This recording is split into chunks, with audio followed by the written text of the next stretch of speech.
This is the Shanaclan Podcast with Hobbs and Lugtsy.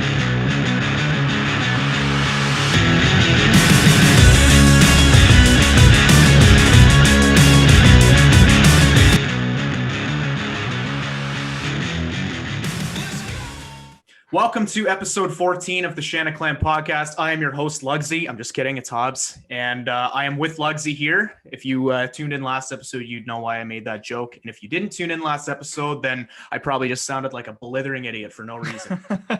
So, how does the left side of your body feel? Completely numb. Thanks for asking. All right. So before we get underway, we got lots to tackle in this episode. We've got a very special guest that I'm not going to name drop, but obviously if you clicked on the episode and you have basic grade 1 reading skills, then you can you know who our guest is already. So before we get into that though, Mark, happy belated birthday. Thank you. How does it feel to be 23, and how does it feel to know that nobody likes you for a whole year because of your age? Here's the thing, like 23, it's an interesting age because like all of a sudden you're in this like field of adulthood of like, oh shit, I got to make something of my life now. I can't just keep dicking around and like just waiting for shit to come to me. I got to go out and I got to be the lion. I got to be the tiger, you know? So, it's interesting because like you got to save money, you got to put money aside, and you got to make sure that you secure the chicken.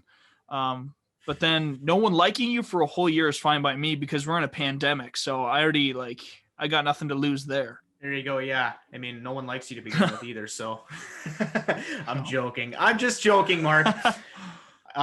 Very awkward podcast we've got going on for the next exactly. Yeah. Mark and I actually hate each other's guts. We just do it for the 6 listeners that tune in regularly. We live together for a year and a half, but that just means nothing. So, Right, yeah, exactly. We didn't share a bedroom for obvious reasons. We happen to live in the same house. We never talk to each other. We hate each other's guts. Right on. Yeah. All right. Well, without any further ado, I think it's about time to bring in our guest for this episode. And once again, I'm not going to name drop him. I'm going to let him do the job himself. Here he is. Nick DeSouza.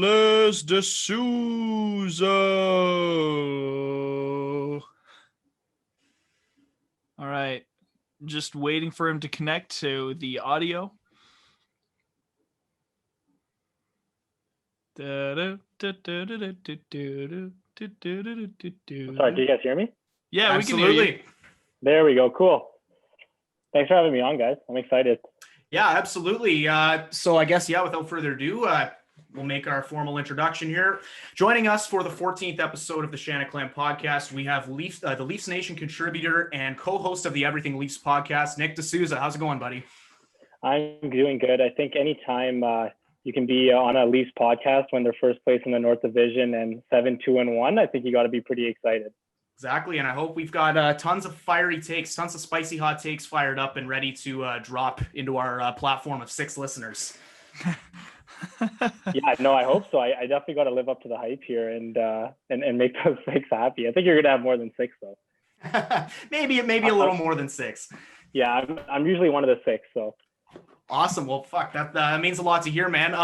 Now, for our listeners who may not have an idea of who you are yet, I guess we'll just start with a general question. Why don't you give us a little background on your time as a Leaf fan and what you do at the Leafs Nation, and just introduce yourself formally. Yeah, of course. So I probably started watching the Leafs at around 5 years old, like probably around like 1999, 2000. So I'm giving away my age here. But like the Curtis Joseph days, Matt Sandin, McGillney was my first Leafs jersey. Lived through the days of the Kessels and the Brian Burke days, and now kind of started writing when I was I think it was around 2015, 2016. And I also started as editor in Leaf. I thought it was a good site where you get a lot of comments, you get you kind of get your feet wet there. And then I started writing for TLN probably. I think it's almost 2 years now, roughly, doing some stuff with prospects in the past, doing a lot of stuff like game tape and stuff like that. Lately, I've been doing more just kind of podcasts with the Everything Leafs podcast. more that. And, whenever I ever get the time, I like to write the articles, but definitely just more podcasting right now and kind of just enjoying the game from Twitter and whatnot. Oh, and you know what? I can't think of a place you'd rather be during a Leafs game than on Leafs Twitter, because holy fuck, is it ever a cesspool. Oh, yeah, definitely. Every loss is, it's never a dull moment, win or lose. You get both ends of the spectrum, right? Exactly. And you know what? You're lucky when you say that you started watching the Leafs at age 5. And you did say you kind of gave away your age there, because at the very least, you got to witness at least the tail end of the glory days with Curtis Joseph and Darcy Tucker and Matt Sandin and all the guys like that. I started watching when I was 5 as well, but I believe, about 5 years younger than you. So I conveniently became a fan right when the Leafs stopped being good. So at least you got to squeeze out the glory days. I saw some playoff round wins, so hey, that means that you're just a true fan. If you got in at the Chris Versteeg and the Matt Stage and Alexei Ponikarovsky days, I take my hat off to you. Bates Battaglia era. Oh yeah. Yeah, I'm not sure if I'd call it being a true fan, but I'd rather just call it being in a toxic relationship, because at this point, there's no way out for me. Yeah, I know. You're a fan for life now.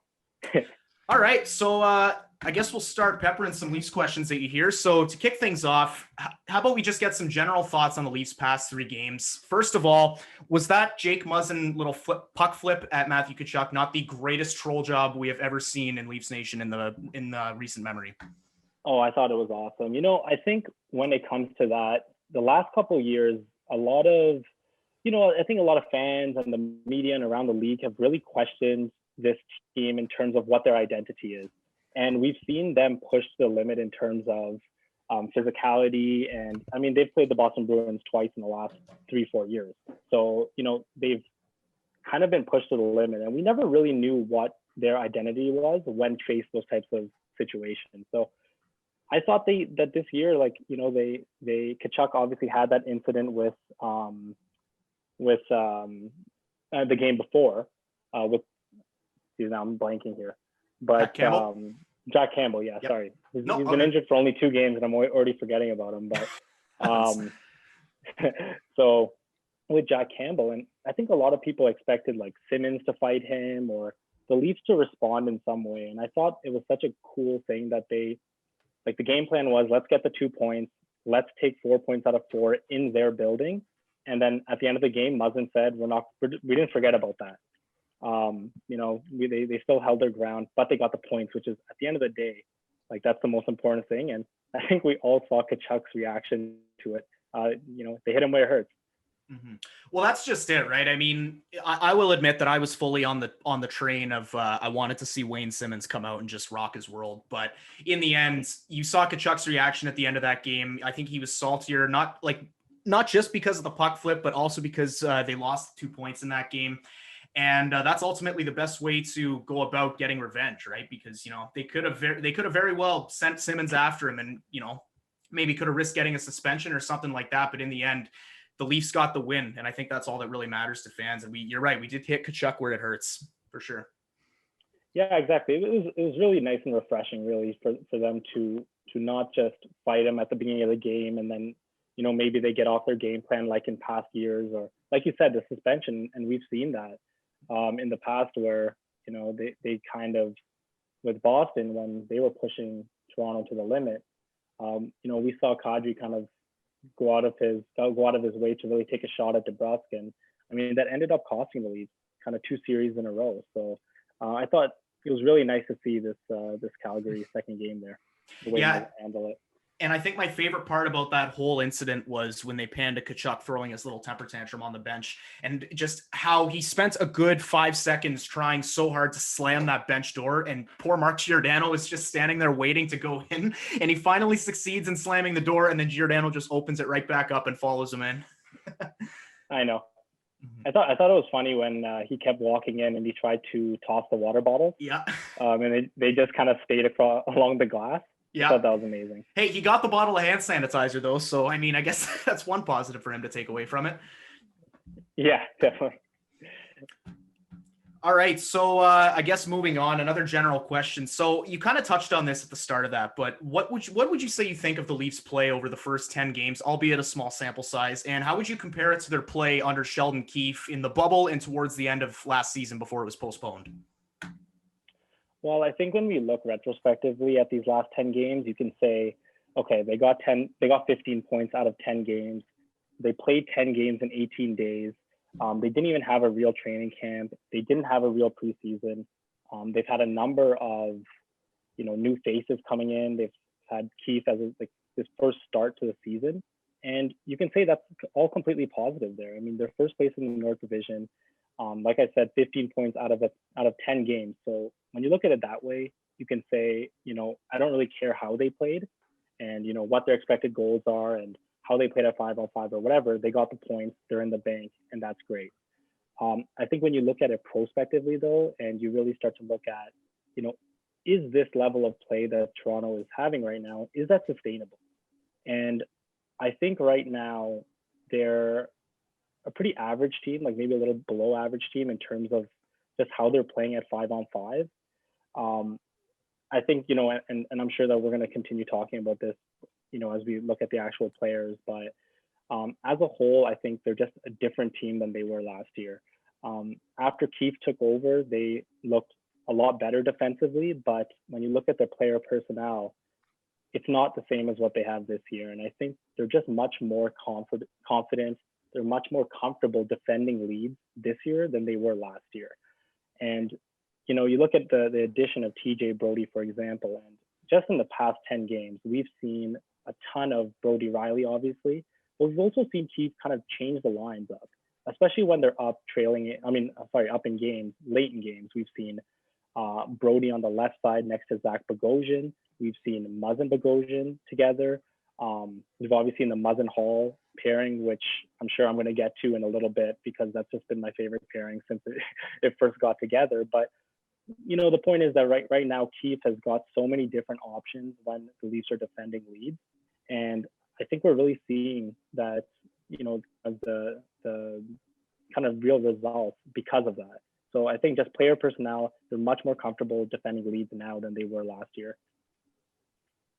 So Nick, with this season, we've gone over that it's been a short sample size, and I just wanted to ask you, what do you think, or who do you think should be the Leafs MVP so far? Yeah, I think that's $1 million question, but I'm gonna go. You wanted some hot takes, so here comes the first one. We are gonna go with Justin Hall. I'm sure if you've seen any sort of game, my Twitter feed, or sorry, like my tweets during a Leafs game, you're probably not too surprised by this. But I genuinely think that he's been the Leafs probably, if not their best defenseman, definitely their second best defenseman. He's been given a ton of minutes, especially in the last few games. The usage that Sheldon Keefe is giving him right now, he's getting a ton of defensive zone starts. He's getting the top line, the opposition's top line every single night. And I think he's thriving right now. That Muzz and Hall pairing was really good last year. I know in my timeline, I saw a lot of kind of Justin Hall, people down on Justin Hall during the offseason. But I'm just really glad that Keefe stuck with that line because it's really good and it's been amazing this year. I've just loved watching him play. I do see a little regression. I don't see him being this good. Like, I don't think he's going to be, one of the Leafs leaders in terms of primary points at 5-on-5 for a very long time. But, I'll say that's kind of the cherry on top to a really good start for Justin Hall. Yeah, and honestly, I think you really can't help but feel so good for Justin Hall when you just take a look at his path and how he got to the NHL and how he got to this place. I mean, drafted by Chicago, never played a game for them. He paid his dues in the ECHL and the AHL, finally got a look after being scratched for 71 games by Mike Babcock a couple years back. And obviously, if you're looking at the Leafs team on paper, and if you're looking at a guy like Justin Hall on paper a couple years ago, it's easy just to say, oh, hey, this guy's 25 years old and he's putting up 15 points in 70 games in the AHL. He's never going to be anything in the NHL. But obviously the Leafs have shown their trust in him, and I agree with you. He has definitely been one of their best defensemen this year, and he's kind of at a point now where if he goes down with injury, it's going to be looked at as a legitimate loss for them. Yeah, I completely agree. When I think that in Hall's favor, when he was with the Marlies, his coach was Sheldon Keefe. The year that they won the championship that year, he was their top defenseman. He was taking big minutes. He was like the Morgan Riley in terms of usage. They gave him all the minutes and they really trusted him. And I personally, I guess it will be my second hot take. I haven't seen Hall this confident. I haven't seen him this kind of, in terms of how effective he is, since that Marlies championship year. And it's just crazy to see what confidence does. And, it's nice that, this year I'm kind of jumping all over the place here, but it's nice that they're giving a guy like Mikko Lehtonen some minutes, because I think we've spent too many years watching guys like Hall and Carrick and Levo, etc., sit out games for a prolonged amount of time, and they go to a different team or they go to a different coach in Hall's case, and you see what you really have. So I really like that they're giving guys shots this year. Yeah, and you kind of hit the nail on the head there with the fact that it really just comes down to the amount of confidence his coaches are putting into him. Because like you said, the last time he had that sort of confidence from his coach was when he was on the Marlies and he was their top defenseman. And, when a guy like Babcock's scratching you for 71 games and then you get thrown into the lineup bearing an injury, obviously you're not going to be at 100%. You're not going to look like you're at the top of your game. And even last year, after Babcock was fired, I still think that even though Keefe started implementing his system and started to kind of like transition them from that stay-at-home, like forced defensive game into kind of like letting them play how they're comfortable, playing the play style that they're comfortable with, it was a transition year, and it did take a little bit longer for the Leafs to adjust to that. Just seeing Justin Hall thrive in his role and start under Sheldon Keefe, a fresh season under Sheldon Keefe, he's looked a lot better. And like you said, I think the confidence really played a big part in that. Yeah, exactly. I just love watching him play. I think, like you said, under Sheldon Keefe's system, which is a lot more free-flowing system. It's a system that as a unit, all five players move together, whether that's up the ice or even coming back.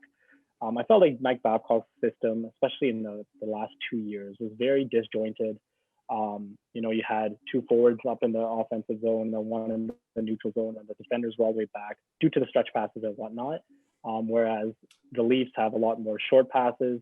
Yeah, it takes 2 or 3 passes to get out of the zone, but they're moving out as a unit. So, and Hall thrived with that with the Marlies, and he's doing that now with the Leafs. Mm-hmm. A bit of a hot take here too. I think Justin Hall's hair is definitely playing a part in his good play this year. He looks like he's just a superhero with the hair is like a cape as he's skating up the ice. I love watching it. we need to come up with a legitimate superhero name for Justin Hall at some point. I know I'm not good with the superhero names, but if you guys get one, you got to let me know. Absolutely, we'll do. I'll be overusing that a lot. So Nick, we've touched over the MVP for the first 10 games. I just wanted to get your thoughts on the most underwhelming Leafs so far. Yeah, for that it'll be, and it's tough for me to say this, especially like we're only 10 games into the season. And I'm really rooting for this player. I think we all are, and that's Morgan Riley. I think when you look at this, when you kind of look at the team right now, and you look at Riley over his career, I mean, he's played with Ron Hainsey, he's played with Roman Polak, he's played with Mike Hunwick. I don't want to continue the list. Like he's gone with Nikita Zaitsev. It's a bad list. This year it's a bad list. And even Barry didn't work with him, and Cody Ceci obviously didn't work with him. So this year you get TJ Brody. Yeah, TJ Brody this year. And I think TJ Brody's looked okay. And but when you look at them as a whole, they're spending a lot of time in their own end. At 5-on-5, they're getting outchanced pretty badly, and they're getting outscored right now. Again, it's a small sample size, and I don't think I'm too worried about that pairing as a whole going forward. But when it comes to Riley, like even offensively, right now, he doesn't have a primary point at 5-on-5. He just has 3 5-on-5 points in general, all being secondary assists. So, I'm not too concerned with him offensively, but going forward, but it is a little bit kind of underwhelming how he's played thus far. And I mean, it's almost decision time with him in terms of his contract. So this is a big year for him. He finally gets a legit top 4 defenseman next to him. So, I think we're all rooting for him here. And I have to interject with that point of the 5-on-5 primary points, because Thomas Kaberle was the king of the secondary assist. He Definitely. No one I think matches Kaberle in terms of secondary assists in like the NHL history. I think the guy, he'd never shoot. He would always pass it off. But I definitely agree though. Like it's an interesting pattern with the kind of defenseman that Dubas drafts. It's almost like he literally just targets two-way defensemen. And he does understand that the Leafs need grit. They need a little jam in the lineup, right? Because we've got Bogo, we've got Wayne, we've got Jumbo. Jumbo had he had sandpaper early on in his career, so he won't back down. But when you get a guy like Morgan Rielly, he's an offensive defenseman. He's not a two-way guy. He's not a stay-at-home guy. It's a square peg in a round hole if you want him to defend. And I definitely agree that he's been underwhelming. And especially some of the decisions that he's made, like throughout any game. Like you can take any game you want, and it's like, Morgan, where are you going? What are you doing? What are you thinking there, man? And obviously that's easy for us to say. We're just the couch coaches, right? So of course, it's interesting because Morgan, he could ask for like 6.5 or 7 million.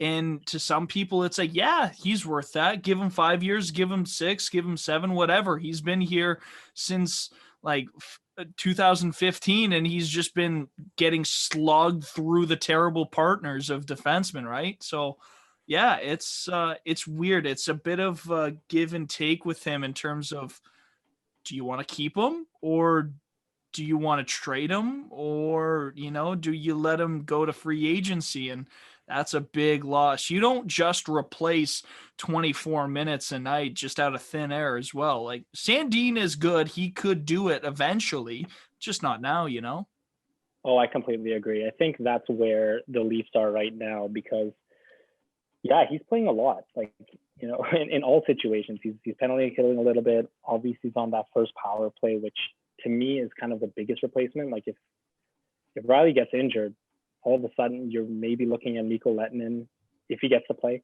I would try Justin Hull. Honestly, I would try Justin Hull. Which could work, but he, then you're kind of looking at his minutes and you're like, okay, he's already playing a ton of 5-on-5. He's already playing on the PK. So like you said, like it's a really tough replacement with Rielly. But I think with him, like throughout his whole career, despite who his partner has been, like you said, it's been give and take, but it's always been more take with in terms of fans. Like his offensive production, the amount that he's been play driving over his career has been a lot more than how bad he's been defensively. And this year, I just don't see that just yet. If you use even hockey vises, and it's a 10-game sample, so we're not going to be kind of living and dying on this rock, but he just hasn't given as much offense as how bad he's been defensively thus far. But again, I'm not too concerned with that. But despite how much he's playing right now, I think it is something they really need to kind of improve if that's going to be their top pairing along with Muzzin and Hall. Yeah, you definitely don't want to be making any knee-jerk decisions after 10 games, especially involving 100%. Someone like Morgan Rielly. I think a big issue with his play, and again, like Mark said, we're couch coaches, so I have no idea what goes on in that dressing room. I have no idea what's going through his head when he's on the ice, but it really looks like it's a lack of confidence. He doesn't seem confident with himself when he has the puck, and that was understandable last year because when they brought in Tyson Barrie, now all of a sudden you've got two guys that kind of play the same role, and I found that whichever defenseman was on that second power play unit, kind of their play took a bit of a dump. Like Tyson Barrie, as soon as Sheldon Keefe was hired, they put him on the first unit to get him going, and it did get him going to his credit. But as a result, you kind of got to cut your losses where they come. And Morgan Rielly didn't look comfortable on that second unit, but now that he's back in his primary role, and I guess the role that he's been used to his entire time in Toronto, it's just a matter of him getting that confidence back and returning to the player that he was in 2018-19. Yeah, exactly. And I think that's kind of our hope, right? Yeah. Is that, and maybe it takes a little while to get used to playing with a new partner. And I think a lot of it is perspective too. And I think the Leafs just in general are a lot steadier defensively. Like they have a lot of guys that like Justin Hall, like Muzzin, like Brody, that are just really smart players. They're not really kind of the high risk, high reward defensemen that they've had in the past, like Tyson Barrie, even Jake Gardner. I'm a big Jake Gardner fan, but I was waiting for that one. High reward. Yeah, and he is high risk, high reward at the end of the day. Timothy Liljegren's the same way. He's like a carbon copy Jake Gardner. Yeah, I agree to a certain extent. I think and I think they're trying to kind of work with that at the AHL and trying to kind of get that out of the system in terms of high risk plays.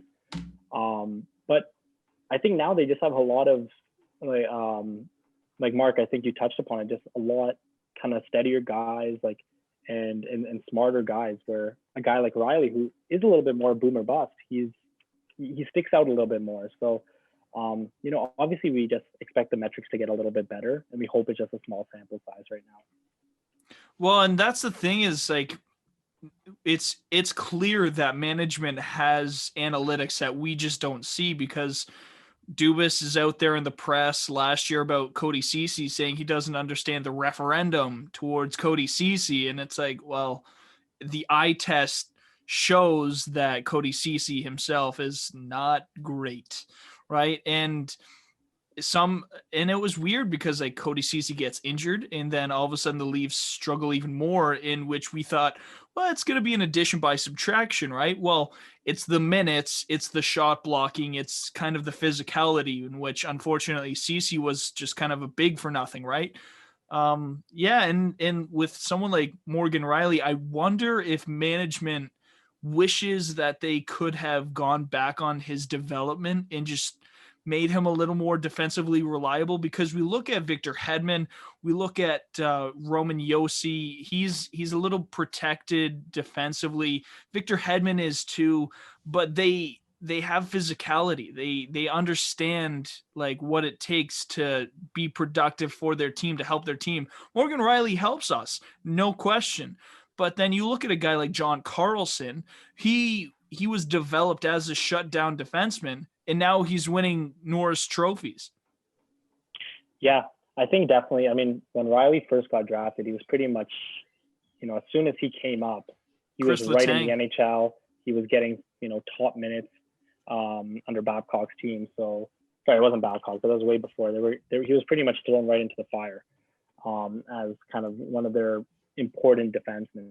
So, I think if they kind of run back, Horacek, yeah. So they, I agree. If they could kind of improve Riley's gap control to control entries and things like that, I think it definitely could have improved kind of his career defensive metrics. But I think at this point he kind of is what he is, and you kind of just hope that the system around him and he can kind of morph into the system. He's not going to be a completely different player defensively at this age, but you kind of just hope he just kind of grows with the system, and we see some good minutes with him and Brody. But as a pairing in general, I think they've been okay, but you almost expect better because of how many minutes they are getting. Exactly. And with that though, like I was wondering who for the team has been your most underrated performer? I'm going to go with the team favorite, and I think the fan favorite here, and I'll go with Zach Hyman. He is just a player that on every single line that he's on, he's positively impacting them. It's so easy, like we were talking earlier about Cody Ceci, and, you were talking about how Dubas said he was good defensively. And I think the things that Cody Ceci did do well last year are very difficult to kind of notice via the eye test, unless you're trying to notice them. Yeah. Things like breaking up the cycle, things like, denying zone entries and stuff. Like that's not something that we all watch for. We look for puck moving, we look for making plays, we look for the spin arounds. That's what most people look for. With Zach Hyman, he does everything that we notice. He is the first guy that is on the forecheck. You see him trying his heart out. You see him winning like 1-on-3 battles at least twice a game. He's just a fan favorite. I love watching him. I think he's one of like the strongest players on the team. Like I see him fighting off checks multiple times a game. And then when you look at the underlying numbers, whatever line he's on, he's he's phenomenal. Really making them into a. Oh, I know, and now that Matthews, Marner, Hyman line is looking great. You know, Hyman's quickly become one of my favorite players over the past couple of years. And truth be told, I'm going to go on record and say that I don't want to see Zach Hyman on any line except for that first line with Matthews and Marner, because you are right when you say that he can thrive on every single line. Obviously, if you put him on the third line, we saw how he did with Mikheyev and Kerfoot at the start of the year. He plays that game where he can drive the play, he can be strong on the forecheck, and he turns that third line into a really good checking line. But I just can't get over how good he is at creating space for guys like Austin Matthews on that first line. He's literally the Chris Kunitz to Matthew Sidney Crosby. Yeah, really. Yeah, 100%. One other thing that I love, you said that creating space, and I love his ability to create time and waste time. Like, he's the first guy on the forecheck. He's got like a 1-on-2, and then Matthews and Marner, I mean, they've got defensive responsibilities and whatnot as well. They've got to catch up to the play. And Hyman's so good at just, I don't know what he does. He just battles down low and creates time for Matthews and Marner to come up the ice. He wins the battle, and then he passes it on, and he goes to the front of the net and continues to win battles. He's got it down to a T. It's, I remember back in the day when I think my mindset was a lot more like skill. That's what we need right now. And when Babcock said, I like having 2 stars and then 1 grinder, I would think to myself, it's not worth it. You can have guys like Brendan Leipzig or even like a Josh Levo or whoever else was on the team at the time instead of Hyman. And I think Hyman's just proven me wrong over the years, where we now see how valuable puck retrievers are and guys who can win battles and guys who are defensively responsible. So, if anyone is going to prove me wrong, I'm glad that it's Zach Hyman. Yeah, and I mean, when you take his strong forechecking game and then you add 15 to 20 goals, 40 points on top of that, he's just such a valuable player. And honestly, I hope the Leafs do everything they can to keep him around for the foreseeable future. Yeah, I guess the hope with him is that he's from around Toronto. So you hope that he doesn't want to play anywhere else and he gives us a team-friendly contract. But I think that's what we expect, like the personality we've given him and what he's kind of portrayed. So hopefully he stays true to that. Well, and here's the thing, though, I wanted to raise, though, his type of play style has a shelf life, and I hope we all know that, right? Like, he's not young, and he's had some injury issues, and he plays reckless, and that's not stopping anytime soon. And him being a UFA, it's this season, right? After this season, he's a UFA? It is. I believe, yeah. 2021, 2022. So it's after the season. So it's time for Dubas to start thinking about, like, okay, so how many years does Hyman want? If it's anything more than 5, I'm sorry, but we're just not going to be able to do it.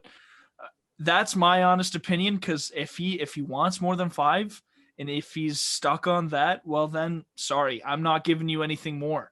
And then it's especially with a cap hit as well, because we all know that the Leafs have that cap crunch every single season now, right? So it's going to be all right. So if we can get Hyman for less than 5 years for probably around $3.5 million, then you know what? I could probably do that. I could stomach that. He's a phenomenal player for any line he's on, right? But he's not Matthews. He's not Marner. And it's sort of like, all right, we pay Kerfoot $3.5 million. He's on the third line, so he needs to keep his production going. Otherwise, that $3.5 million is just wasting away. So Hyman's a good player. He's a productive player. He's a good pro. Like, I would love to keep him. I would love to see him retire here, but is it just feasible? Is it something that management can handle? Brandon Pridham's a wizard. We've seen some of the mastery that he's been able to pull off for Dubas in the past. But is it realistic? Because we also got to look at keeping Fred as well. Yeah, I think right now the big thing that I think you're right in the neighborhood of what Hyman will get and what, kind of where the negotiations are. I know that Dubas and Hyman have kind of like a personal connection, because I know when they first got him, Dubas was very heavily involved in that. And I think, Dubas's days as a player agent, I'm not sure if there was, I think there was some sort of connection going on back then. between them. So I know Dubas is a big fan of Hyman. I know they hopefully have some sort of loyalty to each other. But, I think since we've seen Dubas take over is we've seen him give contracts that are tradable and that are pretty good contracts. Like even with Janssen and Kapanen, when they were first signed, a lot of people were like, why are we giving him that type of money? But, they were easily tradable. We saw with the Kapanen deal, they got a haul for it, and that contract wasn't an issue at all. If anything, Pittsburgh probably thought we're getting a player that is going to outperform his contract. Same thing with the Janssen deal. A little bit slightly off topic here, but while you mentioned that we got an absolute haul for Kasperi Kapanen, I just want to make a point about how both deals the Leafs made with Pittsburgh involving Kasperi Kapanen involved the Kings ransom when you think about it. Because when they originally traded for him, the deal was Phil Kessel going to Pittsburgh, and essentially they got Frederik Andersen and Kasperi Kapanen in return for I think Pittsburgh got 3 years out of Kessel. So I would say that was a hell of a deal on our end, giving us a legitimate starting goalie. And then when you send Kapanen back to Pittsburgh, you get Rodion Amirov and Philip Hollander, who has his ceiling as an NHLer is a middle six center. And I think for Kasperi Kapanen, that's a hell of a deal to get back. Yeah, I could talk about that deal all day. It's arguably in Dubas's top three that he's made, if not the best.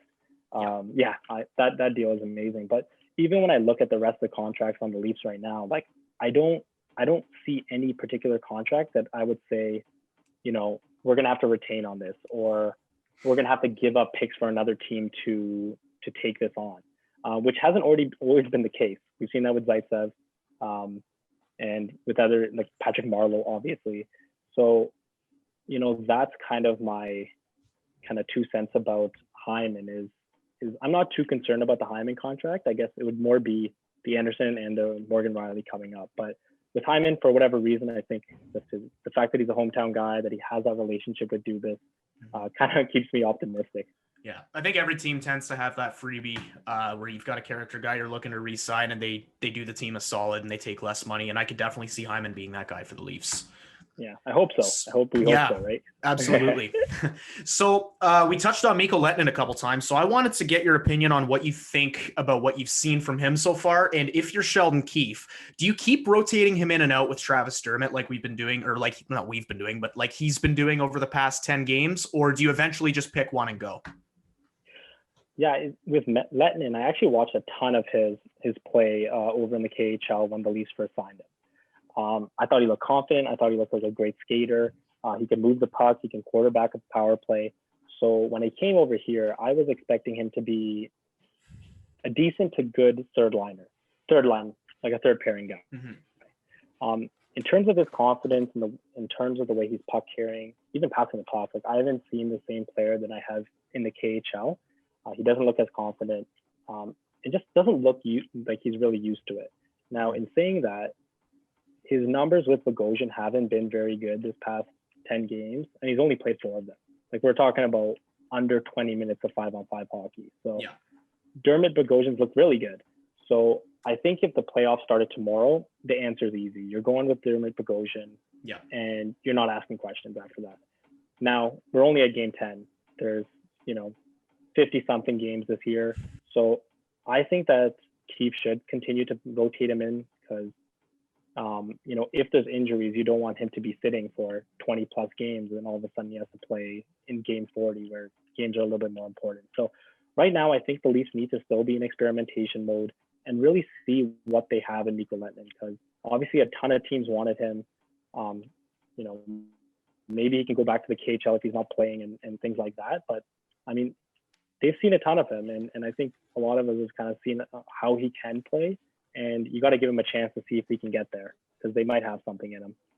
Yeah. And okay, I'm going to to be completely honest. I am a huge Mikko Lehtonen fan. I have been since before the start of the season. Mark knows this all too well. Last year we would be standing on the back porch, just talking about the Leafs. And I would be on my complete high horse over Mikko Lehtonen, and I'd be like, okay, so when they sign him, I want him on the top four. I want him on the top four pairing with with Jake Muzzin, and I want him getting second line power play minutes. I just want them to utilize him like he's been utilized in the KHL. And to Mark's credit, he was right. The Leafs have been very, very cautious in kind of easing him into the NHL. And I agree with you 100%, Nick, when you say that they have to keep rotating him in and keep him fresh and keep getting looks, because you're right. He hasn't looked confident to start the year. And that comes with, he's never played a lick of ice time on North American ice. So obviously it starts with that, but I really, really don't want Mikko Lehtonen to become another Igor Zhiganov, because the reality is we knew what we were getting when we signed Mikko Lehtonen. You could say, yeah, he's just another KHL free agent, but the reality is we're talking about the KHL defenseman of the year last year. Like, this is the biggest free agent, like a European free agent signing the Leafs have had since Jonas Gustafsson. And we obviously know how Gustafsson turned out, but Mikko Lehtonen, there's some serious untapped potential there. And I think he legitimately makes that second power play unit look better than it does with Brody on it anyways. And obviously he hasn't really showed up on the score sheet, but when he's quarterbacking the power play, he does look a little more confident than he does 5-on-5. And I agree with you. Dermott and Bogosian have been the better pairing to start the year. And you're right. If the playoffs start now, Dermott and Bogosian is the pairing that you want to go with, and you want to go with going forward. But I definitely don't think they should be anywhere near to giving up on Mikko Lehtonen, because while his play hasn't looked great on the ice, I think there's some serious untapped potential there. And I think down the stretch, if he gets more confident, he could become a lethal option in the playoffs. Yeah, I agree. At the end of the day, trying him out in that third pairing and continuing to give him games, it's not going to move the needle that much, especially in these, game 11, game 12 of the season. Like even Dermott, like he's only playing about 10 5-on-5 minutes a game. Yeah. So, you're not moving the needle that much in terms of who's going to win, who's going to lose. Obviously, you want to win up at those kind of close margins, on those little margins. But I think the reward of having a Mikko Lehtonen that's very effective on that third pairing is much higher than, the potential risk of however, bad he plays in those minutes. So, I definitely think the reward is higher than the risk of continuing to give him chances. Mm-hmm. Yeah, and the other thing I think that's important to remember too is that we're not talking about a 21-year-old rookie here. Mikko Lehtonen's 26, 27 years old. He has experience playing against grown men. He did it in the KHL. He was the best defenseman in the league, for God's sakes, last year. So it's not like there's really much maturing to do. It's more just getting used to that North American ice and getting used to, I guess, the smaller set of the rink, and just waiting for him to become comfortable enough to the point where he can play with confidence. And hopefully that happens sooner rather than later. I know, but I'm so glad that I found someone else in this fan club, the Mikko Lehtonen fan club, because oh man, like, I've watched him at the World Championship. I mean, when he was with Liga, I've watched games of those like 2 years ago. And I watched the games after the Leafs signed him, but the 2 years ago. But so yeah, I've definitely been I think he's been underwhelming to what I expected. I didn't think his results would be this bad. But again, 10 games, he's getting used to it. He doesn't look like a similar player that even what I saw with him in Jokerit like a month or two ago when he was playing there. Yeah. So I'm willing to wait, and I think Sheldon Keefe is also. Yeah, and now that I know that, like you said, we are both official co-founders of the Mikko Lehtonen fan club, we can really get this into action once, or if, I guess, he realizes his full potential in the NHL and he becomes that high-scoring, puck-moving defenseman that we hoped we were getting. Yeah, we'll be the loudest. We'll be the loudest on yeah. Twitter. Oh yeah, we'll be assholes about it. We'll be like, yeah, we were supporters from the start. No, because the one thing, Nick, I have to say though, like the whole patience thing, I definitely agree with, because like my issue with Mikko, like he's got talent, it's evident, he's got skill, and when you always struggle on defense, you always have to go no stone unturned sort of pathway for Dubas. But my issue with Mikko is that like I fear that he became a big fish in a small pond sort of situation, but this pond is 200 by 200 friggin' pond, right? So Like, it's almost two different styles of games. You got the North American style and then the European style. And it's just, you got to get the fast thinking, like the decision making. You got to get that going. You got to speed that up. And when you've never played a single minute of North American hockey, it's like, well, how can we just slot this guy into the top four? I don't see that at all. And then he's 26, and that's literally when NHL defensemen are what they are. You know what you have in that defenseman. That's my issue with like someone with Travis Dermott. He's stagnated his development, it looks like, but then all of a sudden he goes to a different team with a different system, with a different coach and a different partner. And it's like, holy shit, this guy's a top four defenseman. Right. So, and then looking at Mikko Lehtonen, he's got skill, and it's important, like you said, to practice the patience as well. And I think we could have something there with him because he finally got his first NHL point, and that can be a big confidence booster, right? Because for someone like him, he lives off of the power play and the offensive, those apple points, I like to call them, right? Like, and that's the thing, like, you got to get those guys going, but then you also need to make sure that you're looking out for your entire team. And guys like Sandin, that guy's got to get into some game action too. So I'm just wondering, like, what do you think is going to be going on there long term? Because like later on in the season, when the Leafs playoff spot is hopefully locked up, do you think Keefe is going to start experimenting even more with the lineup? Well, I don't know if he's going to experiment more come playoff time, but I think he wants to have a good idea of what he has come playoff time. And, I'm glad that you touched upon Sandin. I absolutely love Sandin. I'm one of one of his biggest believers since he played with the Sioux. So, it's tough to see him not play right now, but I completely understand why. They're absolutely stacked on the lefty. And that's kind of the same thing that Travis Dermott's been going through. They had, after they got Muzzin, it got even more of a traffic jam. So they have Riley there, they have Muzzin, and so it's tough to get ice time on that left side. And now with the signing of Mikko Lehtonen. So I think with Sandin, it's nice because he's only 20 years old. Like, it's kind of easy to forget that he only got drafted in 2018. Most of the defensemen that have been taken before him haven't even touched the NHL yet. So he's kind of jumped up the rankings really quick. So with Sandin, I think it's a tough time for him right now, but you just got to continue to improve, because you know that you're going to have a spot on this team. If you do improve and you do continue to develop, you're going to have a big role in the future. But with Dermott, I think it's a bit different, because I think just from the sounds of what Keefe has said, it sounds like they've told Dermott, hey, we're just continuing to experiment. We have no problem with how you've played. We think you've played well, but we got to give this guy some looks as well.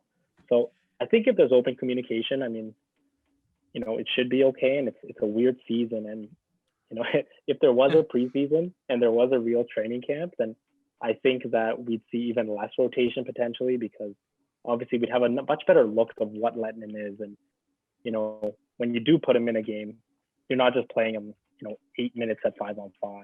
Preseason game, you can really play him a lot. So I think it's just kind of the league that we're in right now and the world that we're in, that they kind of have to kind of move around these pylons. Mm-hmm. Yeah, and I think another thing that Rasmus Sandin has going for him, and what I guess kind of makes me feel a little less bad for him when it comes to the fact that he hasn't really been playing, is the fact that the AHL season is supposed to start up on February 5th. And you have to imagine that when the AHL season does start off, the Leafs are going to loan him to the Marlies and let him play 25 minutes a night on the first pairing down there, just like they did last year. Dude, probably 30 minutes. Yeah, honestly, probably yeah. 30. They don't really have anyone else worthy of those minutes as of now. But yeah, I mean, seeing it's obviously been tough to see him on the bench, but that they're still using him in practice. That they're still he's still putting his work, and he's still been remaining active. So it's not like he's just been literally sitting in the back seat of a taxi for the past month, right?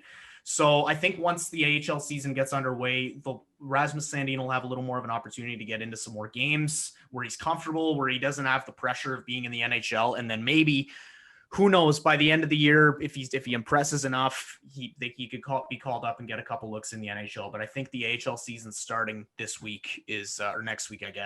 Actually, it's Sunday. Yeah, so this week is. I think that'll do wonders for him. The one question I've got. The one question I've got though is like when assuming Sandin is sent to the Marlies to get some game action, is he just going to be taken off the taxi squad for the Leafs, or is he still going to be able to be just called up on a whim? I am not sure about that. I know they just said they just announced the AHL, I think it was today or yesterday, that it was coming back for sure next week. So I actually personally don't know kind of the ins and outs of how it's going to work. In terms of the taxi squad going back to the AHL. I think that's kind of the kinks, or maybe they've worked out the kinks and I just don't know about it. But yeah, that is a good question. I think that, even with other guys like Travis Boyd and Joey Anderson to a certain extent, where some guys that could also benefit from some Marlies games, like what's going to happen? How easy is it going to be to go from the taxi squad to the Marlies to the Leafs, etc. So yeah, I have the boring answer there where I'm not actually sure about that, but I don't think anyone is. Yeah, it's a tough situation, and I think the AHL has fought even more pylons over the last few months than the NHL has. So changing gears here a little bit, but kind of going back and touching on guys like Zach Bogosian. So of all the players that the Leafs brought in on one-year deals, so Wayne Simmons, Jimmy Vesey, Zach Bogosian, who's impressed you the most so far, and which one would you consider bringing back after this year, if any? So who's impressed me the most, I guess, would be Zach Bogosian. When they first signed him, I was not happy about it.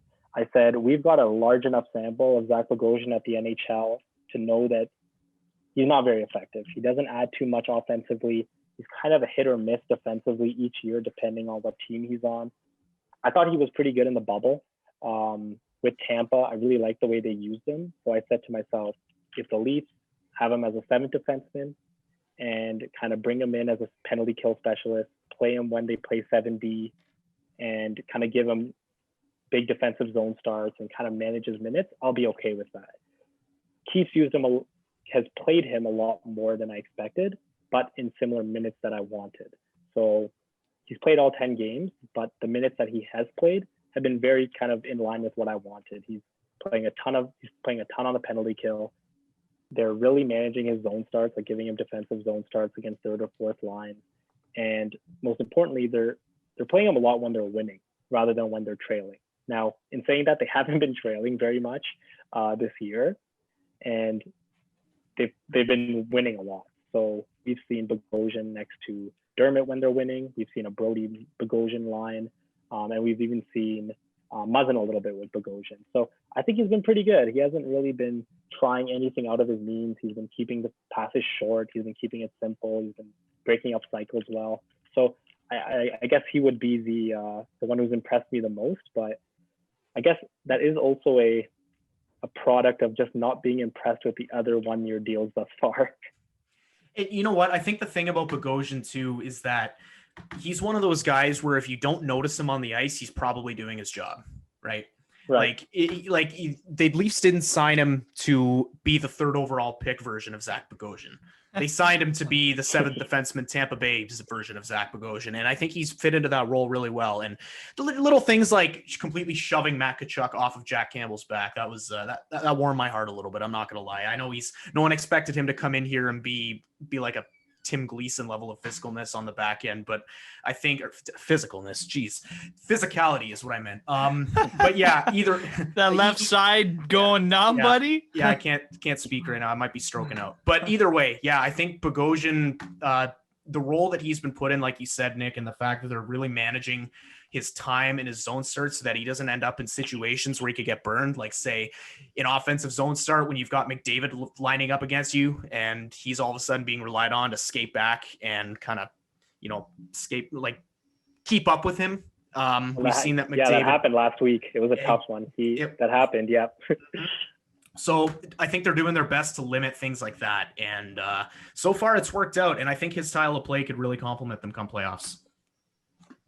Yeah, I completely agree. I've nothing to. I think in the first 2 games he looked a little shaky, especially moving the puck.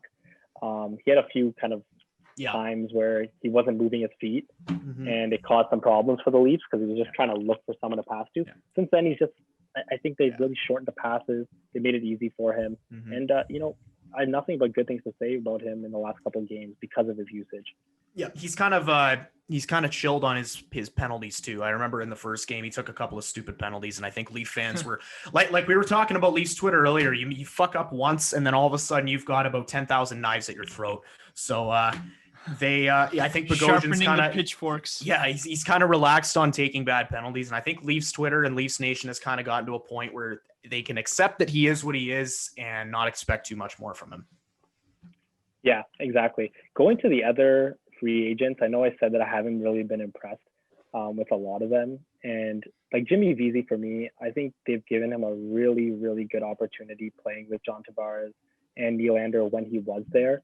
And I just didn't think he took advantage of it. I didn't think he was really doing too much in the offensive zone. I didn't think defensively he was very good, which is pretty in line with how his career's gone, whether he was with the Rangers or Buffalo. Like, he's kind of like that guy that's just sort of there. He's going to get like just 15, 16 goals on the year.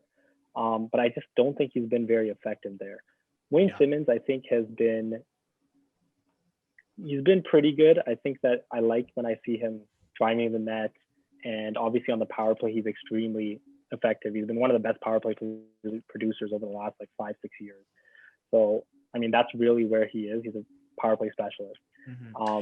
In terms of bringing one of those guys back, I don't know whether I would bring back, Simmons or Vesey or Bogosian just yet, just because of how many Marlies and guys they have that could be competing for those spots next year, and how good the Leafs are at really signing kind of these undervalued guys right now. So, I mean, it's too early right now, I guess, to say, but right now I would say I wouldn't sign any of them, but subject to change. Yeah, everything right now is in a small sample size, so you really can't you can't make too many outlandish claims, especially considering we've only played 10 games so far. Who do you think the management will really try and get onto the roster either this year or next year that we've drafted recently? I guess the easy answer is Nick Robertson. I think that even this year, I think he is in the conversation for being one of the best 12 forwards on the team right now. I think if he was healthy, he'd still be getting his regular reps. I think he can add, obviously that shot is a game changer in that bottom 6. He's a hard worker off the puck. And I guess the real thing that he really just needs to kind of work on is playing well defensively at the NHL level, which, we haven't really seen him much at the NHL level right now.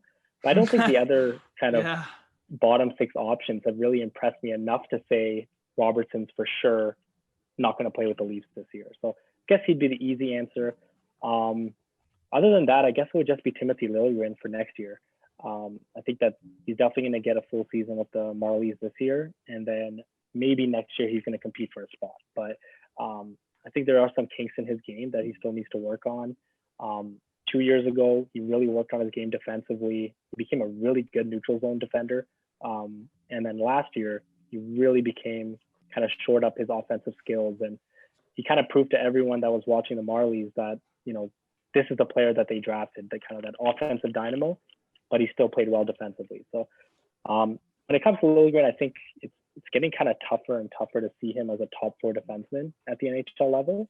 But again, he's still 21, so you don't want to write that off just yet. So sticking on the topic of Nick Robertson here, I wanted to ask you, we obviously don't know if OHL hockey is going to return this year. And if it doesn't, it's somewhat been announced that guys like Nick Robertson, who otherwise under normal circumstances would have to play in the OHL, will actually be able to play for the Marlies. So assuming the OHL doesn't happen this year, do you think it would be more beneficial to have Robertson play for the Marlies and bring him up come playoff time? Or would you say he's too important of a piece to keep in the minors?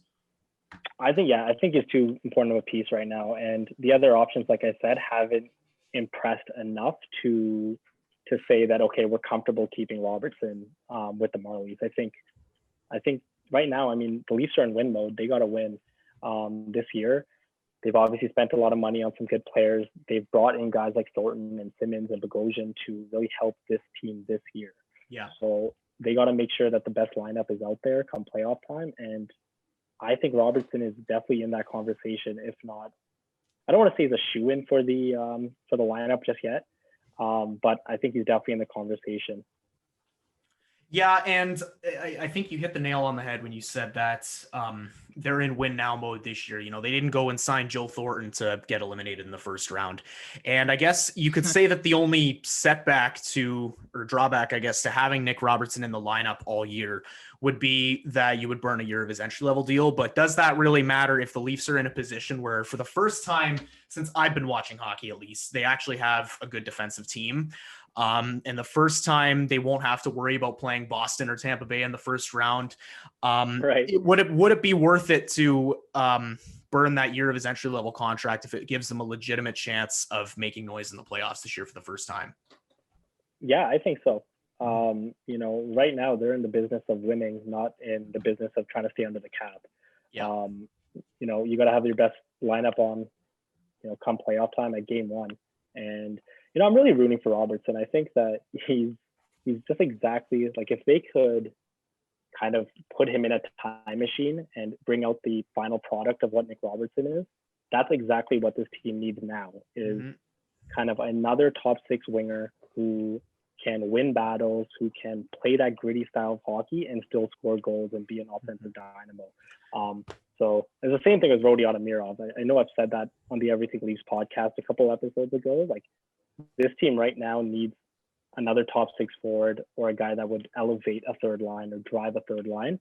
And, you know, if they could just find some sort of a time machine for those two guys, that'd be awesome.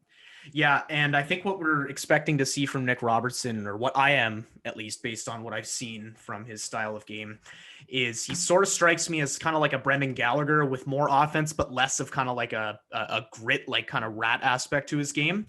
But I think he still possesses that ability to get under the other team's skin. And honestly, I think over the past 2 years, with the additions of Robertson and Amirov, like you said, they've kind of solved their lack of left prospects up the left side, because they didn't really have too many of those for a while. But in a perfect world, those two guys are your top two wingers on the first and second line for years to come.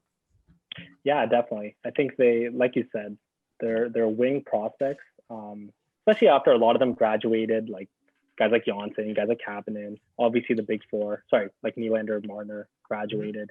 So, and then Bracco kind of didn't really turn out. So they just never really had any promising wingers. And this past year, I mean, they added Amirov, they added Hervinen, who might be a winger at the NHL level. They added Hollander, who looks like kind of projects as a middle six, probably a bottom six winger at the NHL level. So they've completely stocked those cupboards this past offseason. So, kind of straying away from this topic, both Leaf goalies have been pretty solid this year. I'd say when Jack Campbell is healthy, do you think the Leafs owe it to Freddie to play him for the bulk of the starts, or should they just run with the hot goalie since it's a shortened season? Ooh, that's a tough question, because I think I've kind of gone back and forth on this one, because it's such a short season. I mean, you want to win every game, obviously. But when it comes to Anderson, like, he was one of the most consistent goalies over the past 4 seasons. He was always around 916, 915, around there. And then last year, he took a huge dive. So you kind of hope that was the outlier. And this year, he can kind of bounce back. Now, he hasn't really had the start that we all want in terms of save percentage, but he's made some big saves and he's gotten some wins this year. So I think that Campbell's played well enough that you can play him a bunch of games, not just back-to-backs. But I think you have to give Anderson still the bulk of the games, unless Campbell continues to outplay him. And then maybe at around 35, 40, then you start kind of riding the hot goalie if that gap is kind of narrowed. Yeah, and I feel like the former is probably going to end up being the case, because there have been times in the past, especially over the past couple of years, when Freddie Anderson has started to falter. I mean, we all know about October Freddie and how he always kind of gets off to a weak start to the season. But every single time, it seems the Leafs have reminded him of their trust in him, and they've continued to play him, and they've continued to give him the bulk of the starts. He always seems to deliver. He always seems to come back and make the big saves when he needs to. And obviously it doesn't really show like that on paper based on if you look at their games in the bubble against Columbus last year and towards the end of last season. But we've definitely seen that Freddie is capable of living up to expectations and kind of returning to his usual form when the Leafs show that confidence in him. So I don't know if we'd find ourselves in a situation where, it's March or April and, Freddie's still struggling and Keefe keeps giving him starts and he's still struggling. So I feel like we're going to see Freddie at his best over the next couple months. And the beauty of having a good backup goalie, I think Jack Campbell is he'll be there to pick up the slack whenever needed. And I think we'll be able to take a little bit off of Freddie's workload this year because we know we have a backup goalie we can trust. Yeah, I think it's so important to have Freddie feeling good and healthy in the playoffs. But I will say this, he's in hot water right now. He's in a contract year. I don't think he has I don't think he's been the better goalie in a playoff series just yet for the Leafs. Washington, I thought he was pretty good, but had some questionable games. The first Boston series, I thought he was good. I thought Rask was better. And the last 2 years, I definitely think he got out-goalied by the other goalie. So I think he kind of owes it to himself, owes it to the team. And, obviously it would really benefit him from having a really strong postseason because, obviously the spotlight's really on him this year. And with a capable backup, as you said, it just adds to that pressure. Yeah. So then, okay, so Nick, we've talked about the prospects that Dubas and management could potentially showcase for this team down the season. I was just wondering though, like with the whole quarantine regulations from each different state and from different provinces and such, how much does that affect Dubas's plans? Because we know that he's a proactive trader in terms of trading before the deadline. Do you think he's going to take the same approach this year and he's just going to say, all right, so instead of April, let's go March? Yeah, especially if he's going to try to trade out of the division. Obviously, if they do trade for with one of the American teams, they're going to have to come back. They're going to have to quarantine, sort out things with the border if that's actually an issue. So I know in the past they've made that deal. As you said, he's a proactive GM, and the Jake Muzzin deal happened almost over a month before the deadline. So I guess with this situation, like it's only a 56 game season. So, if you're making a trade, some weeks or even a month before the trade deadline, like we're talking only halfway through the season, if that. And that's only 20, 30 games. So I think just in terms of like sampling, it's going to be a little difficult. But if they do stay within the division, it's kind of slim pickings on who they're going to get. It's a pretty competitive year. So like even Ottawa, a team that I think the whole league knows probably won't make the playoffs. Like there's only one team that believes that they're going to make the playoffs, and that's Ottawa. So if I would be surprised if they make a deal with Toronto out of all teams, 20 or 30 games into the season with, more than half the season to go and them giving up a middle six forward. So I think that's kind of the tough part is a team giving up a pretty good player to the Leafs who should be pretty cheap so early in the season. Yeah, and I honestly think it really depends on the type of player, or I guess not the type of player, but the player that they'd be pursuing when it comes to who they'd make a trade with. Because as of now, I don't really think there are any glaring needs the Leafs have that must be addressed at the trade deadline. I mean, maybe you want to add another reliable middle six forward if guys like VC and I don't want to say Wayne Simmons because I'm a huge fan of him. I've been a huge fan of what he's brought to the team this year. But if guys like VC and if guys like Alex Kerfoot and Engvall aren't producing and you want to have some reliable secondary scoring, other than that, I really don't think there's much the Leafs need to address at the deadline as of now. But you'd have to imagine that they'd be willing to trade with teams outside of the division or even within the division if they had to, if a more glaring need presents itself along the way. Yeah, I think my big need right now would be a player that can play with Tavares and Nylander on that second line. I didn't really like VZ there. And then Mikheyev, when he's there, I think Mikheyev's so valuable on that third line, and that's where I want him to be. Just a lot more open ice for him to skate. He's kind of the primary guy who's bringing up the puck, other than Kerfoot. So I think if they could get a guy that they could really rely on to play next to Tavares and Nylander, and then have Mikheyev on the third line with Simmons and Kerfoot, I think you're looking pretty good. So that's like my big need with the team. But again, it's slim pickings. They can't get a guy who's, $4 million, $5 million, because money has to go the other way as well. So it's going to be tough. I'm guessing that guy would probably be Nick Robertson. I hope so. I think that's the kind of the hope, is that Robertson comes back, he's nice and healthy, and he plays really well on that third line and eventually gets promoted and given a chance with Tavares and Nylander line and doesn't look back. But, with Robertson, we've seen, like, even a guy like Marner, when he first entered the league, he absolutely tore up the OHL, but it took a while for him to be at the NHL level. The jump from OHL to NHL isn't easy.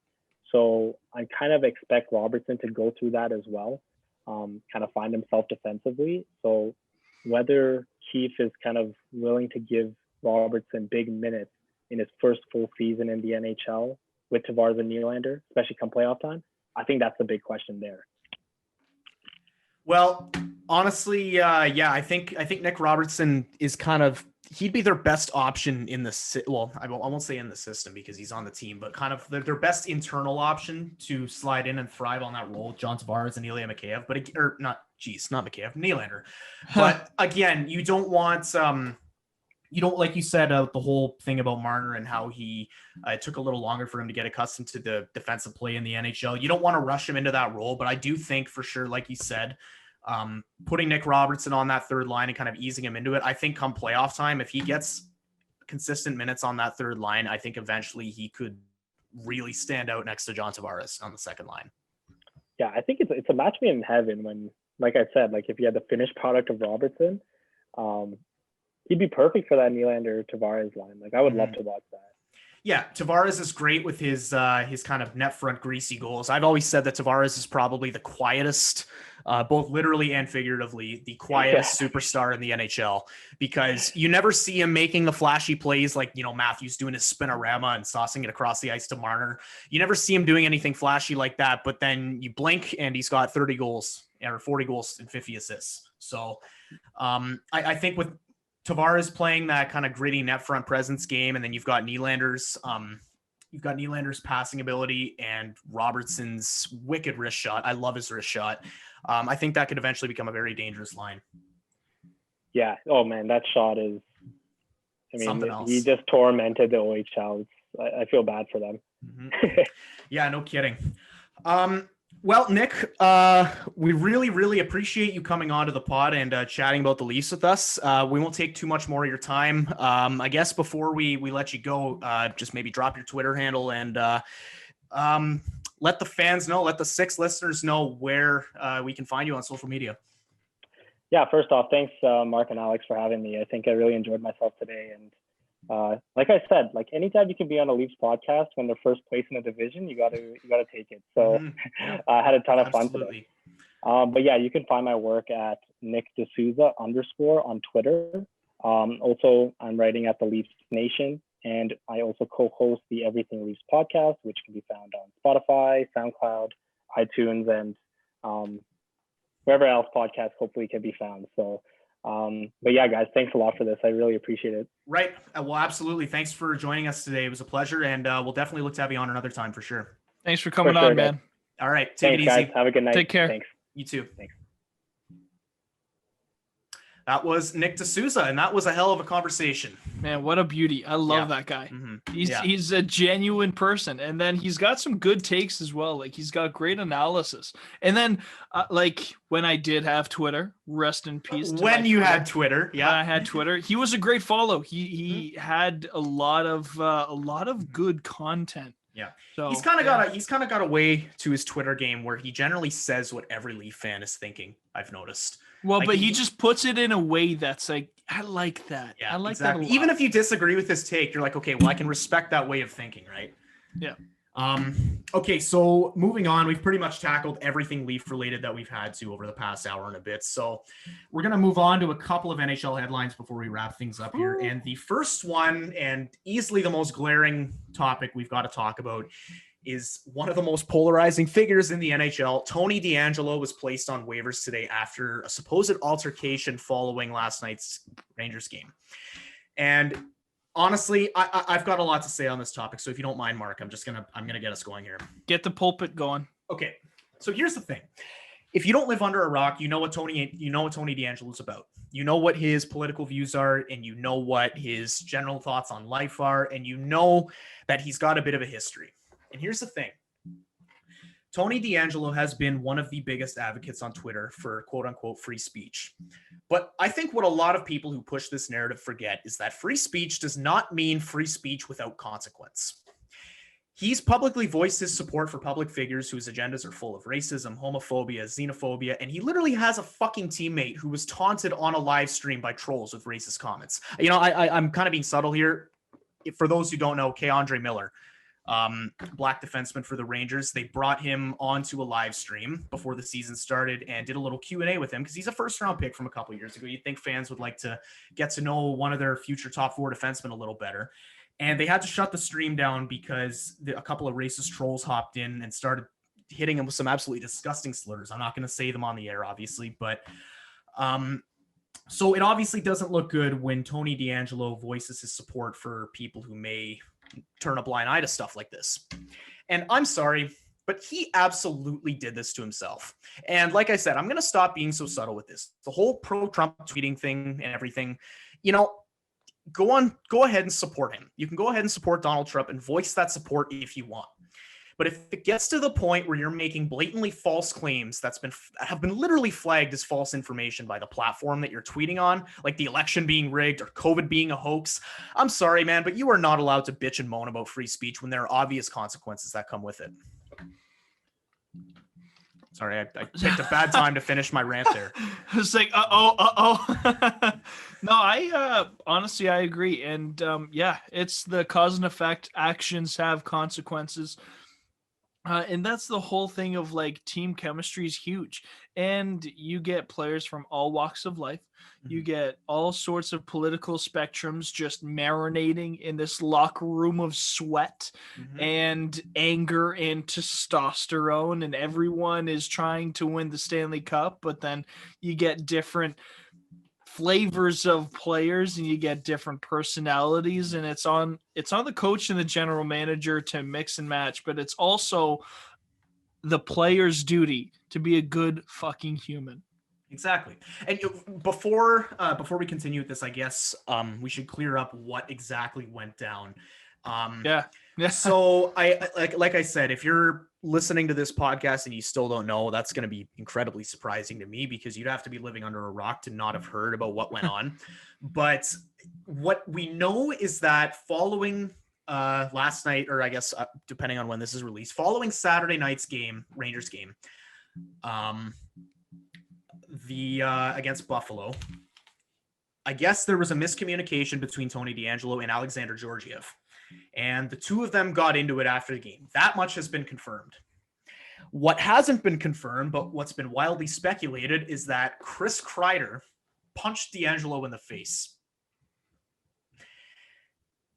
And I don't want to go on the record and say that happened because we're both in we're in Ontario. We're not anywhere near the Rangers dressing room. We don't know what happened, but supposedly that's what happened. And that's what resulted on Tony DeAngelo being placed on waivers today. Some of his teammates got sick of it. Some of his teammates were concerned about the way that he was treating guys like K-Andre Miller. And they eventually said, fuck it, I don't care that you put up 50 points last year. You're beyond a locker room cancer at this point. We have no use for you on the team anymore because all you're doing is souring the dressing room. So that, to our knowledge, that is what went down yesterday and kind of what inspired this whole rant. Yeah, and the thing of like the whole punching in the face, I'm not sure if I buy that. I'm sure Kreider tried to. He probably shoved him in his face. Punching him in the face, I don't know. I don't know about that. right? Because there was probably like a whole group of guys in the locker room or in the hallway, and some pleasantries were exchanged, and Pleasantries. one thing leads to another, and you've got a Donnybrook on your hands. But then like Tony DeAngelo, like, dude, politics when you're an NHL player, the least important part about your life is your political stand. No one cares. Play hockey. Be a good person. Don't be an idiot. Don't run your mouth. Shut up. Play. Be a good person. That's all it is. Stick up for your teammates. Look out for your guys. Look out for your community. Be a good person. Get your paycheck. Cash it in. Go home. Yeah. That's all you need to do. You know, truth be told, I think what makes this situation a little more significant than the others is that it kind of goes beyond politics. Like, I'm sure that across the NHL, there is probably a handful of guys in each and every locker room who would identify themselves as being quietly conservative. Maybe they support Trump. Yeah. And if they keep it, I have no doubt that that's the case. And if they keep it to themselves, whatever, you can move on, and it's not that big a deal. But DeAngelo's taken it to the point where he's tweeted some pretty questionable stuff. He literally started a podcast with Brennan Lemieux called Watch Your Tone, where he could spew this bullshit without any sort of remorse or any sort of fallback. And such a toxic podcast. I'm sorry, but if you've got a guy like K'Andre Miller on your team, you can't be saying shit like that, man. You can't. You really can't. Here's the thing, too. The Tampa Bay Lightning knew about DeAngelo's personality problems when they drafted him. There was a whole series done about his history abusing officials in the OHL and taunting players with racist slurs, and about how he's trying to make an effort to become a better person. The Lightning took him anyway. Sorry. And I think he had a coke problem as well.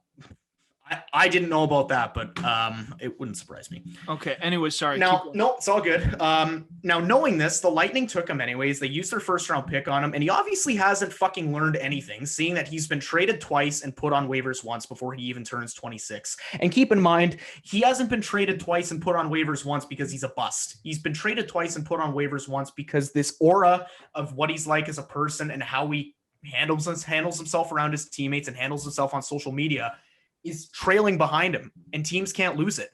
And honestly, it's a shame because he is a good hockey player, but he's proven time and time again that he is refusing to change his ways. And I'm sorry, but that's going to come back and bite you like it did today when he was placed on waivers.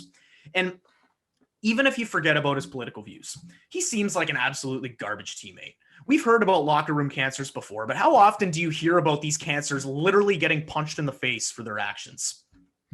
You don't hear about that too often. Usually if there's you could call Pierre-Luc Dubois a locker room cancer just based on the fact that I'm not saying he is. I'm saying you could paint him under that paintbrush and call him a cancerous teammate because of the way that he kind of gave up on the team. You saw his last shift in his last game with the Jackets, and he was dragging his feet. He wasn't trying. And obviously that didn't sit well with his teammates.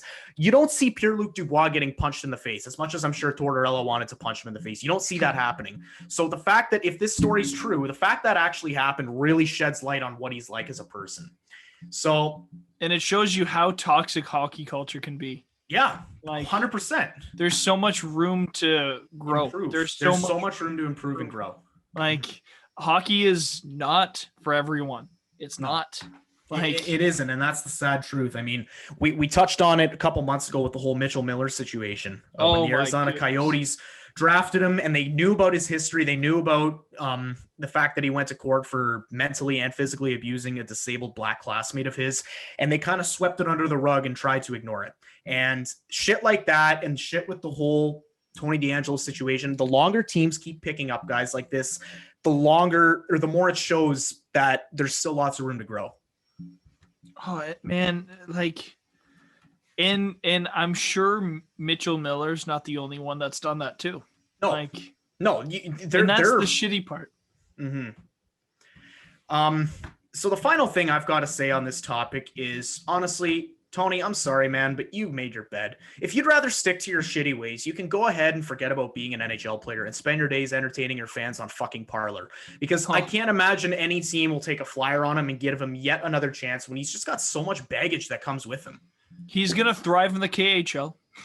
Yeah, KHL, somewhere in Europe, but it's not going to fly in the NHL because I don't know if any team's going to pick him up. And if they do, it's going to come with a fuck ton of backlash. Because there's going to be a few players trying to fight him. Yeah, absolutely. His own teammates. Fuck, Chris Kreider did it apparently. So, yeah. So that's all I've got to say on Tony DeAngelo. By the time this podcast is on social media and it's all up and running, who knows? He could have another team by then. Maybe he'll be sitting in his mom's basement wasting away. I don't know, but it's just unfortunate, man. It's really unfortunate this is the path he's chosen instead of just simply sitting back and saying, what can I do to become a better person and grow from this? And that's possible.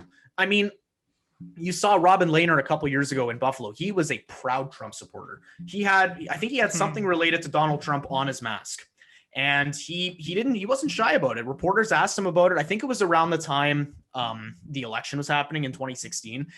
And he said, I got to support my boy Trump. I'm a big military guy. And back then, before the BLM movement and before the whole election being rigged and everything, it was frowned upon still, but it wasn't as frowned upon. But since then, you've seen Lehner grow as a person. And you've seen him say, I recognize what I said. And I recognize that I need to take other people's feelings into consideration, and I need to see the world through eyes other than my own. And he's a different person now. He grew from it, and Tony DeAngelo could grow from it, but fuck, he's not showing that he wants to. And I think because of that, unless teams don't give a shit about it and they don't give a shit about the baggage that comes with them, and they just want that potential 50-point guy on their back end, I don't think he's going to play in the NHL again for the foreseeable future, at least. Well, and it's weird though, because he just signed a contract extension for 2 years at $4.8 million. So, it's a bit of a weird contract to take on for a racist player, right? So yeah, for sure. So that's about all I have to say on the Tony DeAngelo situation. Moving on here, you don't want to give players like that too much attention. No, certainly not. So moving on, Jim Rutherford out of nowhere last week stepped down from the GM role in the middle of the season. So what do you think about that? Why do you think there's a reason that happened, or do you think it was just a matter of him being up there in age and kind of overnight deciding, you know what, yeah, maybe it's time for me to hang him up? I think it was when you see news like that, he's been thinking about it prior to the season. He was just like, oh, you know what? Maybe I can do it for one more year and then hang it up. But then it was like, oh, you know what? I'm away from my family. I'm away from my kids. I just got to be near him. I got to be near. I don't know if he's got grandkids at all, but I'm sure if he does, he was probably like, you know what? In this situation, it's just simply not worth it. Yeah. Because when you're the GM of your team, you're with your team all the time. You're still one of the guys, a part of the team. You can't just stay home and just watch the team. You got to be with them, right? Yeah. And you got to read the locker room. You got to read the chemistry. You got to make sure that your guys are all trying to mesh together for the ultimate goal of the season, right? Mm-hmm. So with something like that, it definitely sucks to see that, right? Because he has to leave, and he doesn't have to leave. He leaves mid-season, and then it's all right, well, Pittsburgh's got to find another GM. Who are they going to find? In all honesty, they're probably going to be looking at Toronto. They're going to be looking at Philadelphia and Florida, because Florida, I believe, has got some candidates that could be GMs, and Toronto's got Pridham and Lawrence Gilman, and they've got guys to look at. Pittsburgh's in a bit of a weird spot as well. They've got $180K in cap space right now. And it's weird because Crosby's 33, Malkin's 34. Yeah. And you got to start thinking, all right, how many more years of cup contention do we got? Last one was in 2017. Mm-hmm. Yeah. And truth be told, I think Rutherford kind of hanging him up out of nowhere like that is a little bit concerning to hear about, because he is kind of up there in age. He's 71 years old, if I'm not mistaken. And just that, along with the fact that we're in the middle of a pandemic, you have to hope that it's not health related. And he obviously hasn't come out and made a statement like that. It's his life, it's his privacy. So we won't try and divulge too much more into that. I do have to admit, though, some of the jokes have been pretty funny. I don't know if you watched the one clip from the Penguins game against Boston last week where I forget, it was Malkin, Letang, and it wouldn't have been Crosby. It was Malkin, Letang, and somebody else. I forget who, but they were on a 3-on-0 in 3-on-3 overtime. And okay, a 3-on-0 and 3-on-3 overtime, that should be a guaranteed goal, right? Well, what if I told you that the Penguins not only didn't score, but they didn't even get a shot? Malkin tried to give the cross creaser to Chris Letang, and Tuukka Rask poke checked him. So they didn't even get the shot on net. Boston picked up the puck, took it right back, and won the game. So I remember seeing a tweet saying that Rutherford probably watched that botched 3-on-0 happen and just said, "Fuck this, I'm out." It's like, I don't blame you. That combined with realizing that you signed Cody Ceci, and Jack Johnson. No, he got rid of Jack Johnson. That's the thing. He did, but he still signed him, though. Mm-hmm, yeah. I guess the combination of all those things maybe made him think, okay, maybe the rest of this contract's not worth it. Why am I watching this, and why am I responsible for this when I could just be sitting at home, crushing a nice glass of red wine with my wife and kind of watching it all unfold, right? Look, I think I wonder because like Chris Letang, his name was in the rumor mill for a long time. It's been in the rumor mill for a long time. And I wonder if Rutherford had a deal on the table and ownership was like, no, if you accept it, you're fired. Right? I wonder, like, stuff like that is why a lot of GMs are fired, and like a lot of teams like just become bad because ownership just can't help themselves, right? Yeah. Like Melnick has gotten involved so many times with Ottawa's trades. It's disgusting. He's traded out Turris. He's traded out countless guys, right? So, and then like with Rutherford, I don't know. Like I really wonder if he had like some sort of deal on the table for a fan favorite player, and ownership was like, no, if you accept this, you're fired. You're gone. And Rutherford was like, all right, well, you know what? How about you just let me leave on terms then? Exactly. Yeah. And it's interesting you bring that up, because I feel like sometimes ownership gets a little too involved with the trades, and they're more concerned about keeping fan favorites so that ticket sales remain up. Like a glaring example of this, I don't know if this was ever confirmed, but switching sports over here. Oh, the Blue Jays. You look at the Blue Jays a couple years ago when before the 2018 season, I think it was, if I recall correctly, they had a deal in place to send Josh Donaldson to the St. Louis Cardinals for Jack Flaherty, starting pitcher. Now, if you look at that deal and you look at what Donaldson's done since then, that would have been, in franchise mode, when you make a questionable deal and the GM basically roasts you, they say, we're making out like gangbusters over here. Yeah. Like, yeah. Anyways, so you got to wonder if it would have been that kind of outcome if the Jays did execute on that trade, because Jack Flaherty is an ace. He's one of the better young pitchers in the National League.